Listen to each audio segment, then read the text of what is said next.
Aquastrong variable speed pool pump is an advanced version of the standard pool pumps, featuring an added controller for enhanced system management. With the control panel, you can preset the timer for how long you want the pool pump to operate. You can schedule programs, you can adjust the current speed, you can see the input power, and other features. Stick around, I'm going to show you how I installed this pool pump. The installation instructions were included. The pool pump, the electrical instructions, instructions to operate the pump, and I will show you how to install the pump. You want the pool pump on a level flat surface. The inlet valve will be the pool skimmer or deep side drain into your new pool pump. The strain basket is included. The fittings I needed for the installation are included. This is a 2-inch pipe fitting. If you have a different size than 2-inch pool pipes, you can still install it. You would just need an adapter. Here I am installing Teflon tape. You want to install it clockwise as you're looking towards the grooves. Teflon tape was included. The 2-inch fitting coupler was easy to install. This portion does not use glue or adhesive. It is a tight fitting. Here I did use a pipe wrench to give it the final little snug. The top of the pump will be the return side back to the pool.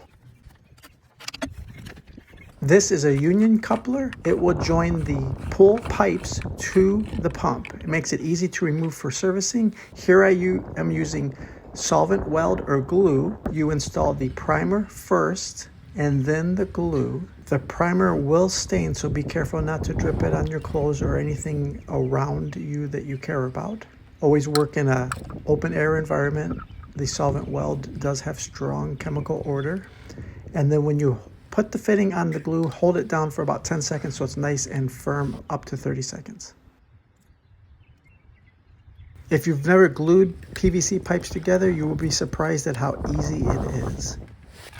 This pool pump installation was done by a do-it-yourselfer and we had no problems at all. Okay, now we are going to use a reducer to go from the pool pump manufacturer's 2-inch width to the 1.5-inch width for this particular pool.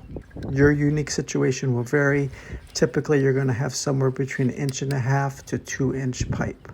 I found the pool pump suction line similar height from a previous pump that I used to own, so the heights matched up and it was pretty easy to assemble. This is a flex hose I'm using for the return to the pool.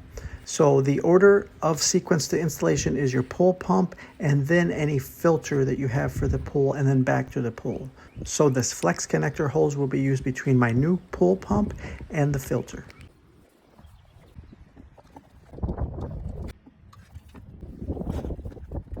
Installing it to the sand filter, you may have a different type of filter.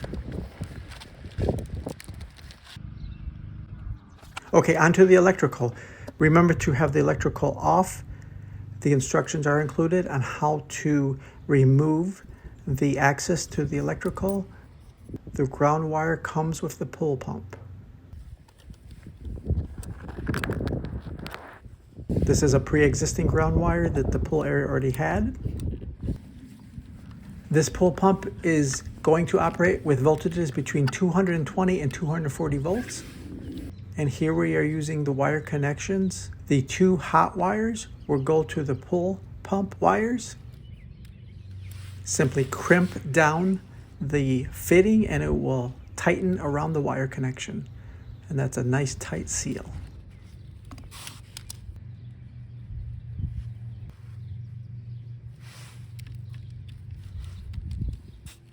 Here I'm wrapping the electrical connections with electrical tape just for a little bit of extra strength before we tuck and fold the wires back in.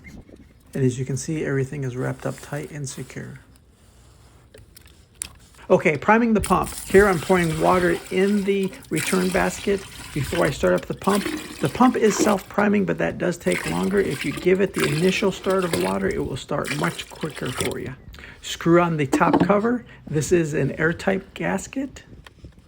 Open up the weatherproof cover to get access to the electronics.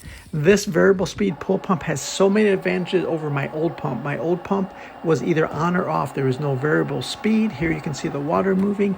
With this pump, I have 4 different control speeds. I have a low, 2 mediums, and a high. That's 4 different speeds. Here you can see the water pulling through the pump. The control panel has a speed 1 through 4. It has a menu button, has escape back button, enter button, up and down, left and right arrow keys. The control panel was very easy to read with the LCD display. This smart pull pump had many more options than my previous pump. Also, with the variable speed, you will likely use less electrical consumption than your previous pull pump. I have also observed the operating noise of this pump is quite quiet. It's half the sound, half the noise of my previous pull pump. The product link is in the video description down below. I highly recommend the Aquastrong variable speed pull pump. It is running right now.